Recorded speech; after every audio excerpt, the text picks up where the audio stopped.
তারপরেও তো হয়েছে না? হ্যাঁ, শুধু সব এইটাই জায়গায়, সব এমনি জায়গায়। কোনো শরীরে কিছু নাই, এমনি শুধু খালি এই হাতে। ওর অ্যালার্জি পরীক্ষা করুন একটা, অ্যালার্জি পরীক্ষা করলে বেশি ভালো হয়।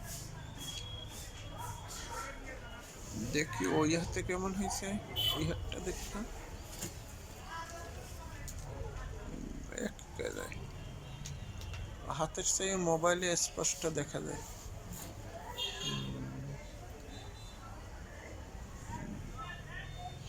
ঘাম লাগলে বেশি চুলকায়। হ্যাঁ, গান লাগে চুলকায়, পুরে গরু পুরে। গোস্ত চিংড়ি মাছ একদম খাওয়া যাবে না, সবচেয়ে বেশি অ্যালার্জি বহন করে গরু গোস্ত চিংড়ি মাছে।